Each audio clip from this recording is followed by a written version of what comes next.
नमस्कार, बहुत स्वागत है आपका। जी मध्य प्रदेश छत्तीसगढ़ देख रहे हैं। अब आपके साथ मैं हूं विकास ब्रजेश सक्सेना। आइए मध्य प्रदेश की खबरों की शुरुआत करें।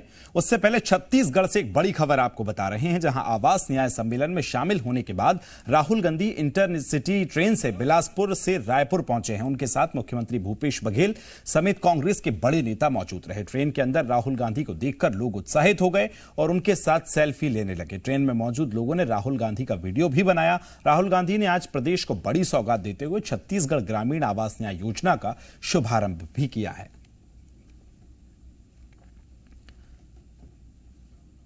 तो देखिए, तस्वीर भी आपको दिखा रहे हैं। एक तरफ राहुल गांधी लोगों के साथ संवाद करते नजर आ रहे हैं, तो दूसरी तरफ एक वीडियो भी ट्रेन में मौजूद लोगों ने वीडियो भी बनाए हैं, जहां राहुल गांधी को अपने बीच देख लोग उत्साहित नजर आए। उनके साथ सेल्फीज ली, उनके साथ बातचीत भी राहुल गांधी ने की। उनके साथ मुख्यमंत्री भूपेश बघेल, चुनाव प्रभारी कुमारी सैलजा भी मौजूद रहीं। साथ ही कांग्रेस के कई और वरिष्ठ नेता भी इस दौरान मौजूद रहे। बिलासपुर से रायपुर तक उन्होंने ट्रेन के जरिए सफर किया है।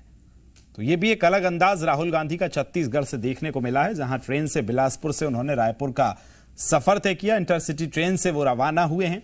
ऐसे में रेलवे स्टेशन पर लोगों ने राहुल गांधी को देखा तो वो उत्साहित नजर आए, उनके साथ सेल्फीज ली हैं। हालांकि आज बिलासपुर में कई विकास योजनाओं की सौगात भी एक तरफ राहुल गांधी ने प्रदेश के लोगों को लिए दी है, तो वहीं भूपेश मॉडल की जमकर तारीफ भी की। और इसी मंच से सरकार और मध्य प्रदेश की अगर बात की जाए तो तमाम प्रदेशों की तुलना भी उन्होंने कामों से की है और छत्तीसगढ़ मॉडल को किस तरह से उन्होंने बेहतर बताया है, मंच से आज ये भी निशाना साधा। साथ ही छत्तीसगढ़ मॉडल की तारीफ करते हुए भूपेश बघेल की योजनाओं का भी जिक्र किया। प्रधानमंत्री पर भी आज उन्होंने निशाना साधा है और उसके बाद ये यात्रा जो राहुल गांधी की है वो भी चर्चा का विषय बन गई है। और खबर को विस्तार देंगे जी मीडिया संवाददाता और एसोसिएट एडिटर रूपेश जी मेरे साथ जुड़ गए। रूपेश जी, आज राहुल गांधी का अगर हम पूरी इस सभा को समझने की कोशिश करें तो बड़ा पॉजिटिव एटीट्यूड जहां संबोधन में नजर आया, और उसके बाद आज ये जो सफर उन्होंने ट्रेन से किया है, किस तरह का उत्साह लोगों में नजर आया, चूंकि आप तो वहां मौजूद थे?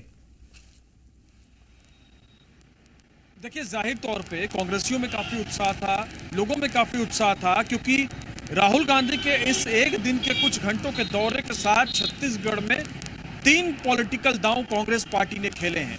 पहला दांव ओबीसी के मसले पर है, चूंकि छत्तीसगढ़ एक ऐसा राज्य है जहां पे ओबीसी सबसे बड़ी संख्या में है, लेकिन जो ओबीसी का रिजर्वेशन है वो काफी कम है, केवल 14% है। और छत्तीसगढ़ की सरकार ने 27% आरक्षण ओबीसी को देने का प्रस्ताव विधानसभा में पारित करवाया, उसको राज्यपाल के पास भेजा और वो फिलहाल अटका हुआ है। तो राहुल गांधी ने जिस तरह से अपनी सभा में ओबीसी की जनगणना और उसके आधार पर उनको प्रतिनिधित्व देने की बात कही, उससे साफ है कि ये एक चुनावी मुद्दा होगा। दूसरा, आवास का मसला। बीजेपी लगातार सरकार को घेरती रही है आवास के मसले पर। पीएम आवास में बहुत ज्यादा यहाँ पे काम नहीं हुए, यह आरोप बीजेपी का लगातार रहा है, चाहे वो सड़क हो चाहे वो सदन हो, लगातार घेरती रही है। लेकिन भूपेश बघेल ने एक बड़ा दांव खेला, उन्होंने उन परिवारों को शामिल कर लिया और एक नई स्कीम लॉन्च कर दी, जिन परिवारों के पास जो प्रधानमंत्री आवास की 2011 की जनगणना के मुताबिक गरीबी रेखा में शामिल नहीं थे, उनकी अलग से गणना करवा करके उनको आज उनके पैसे ट्रांसफर कर दिए। जहां प्रधानमंत्री आवास में पैसों का इंतजार करना पड़ता है, यहां पर पैसे दे दिए गए। तो जाहिर तौर पे ये दूसरा पॉलिटिकल मूव था।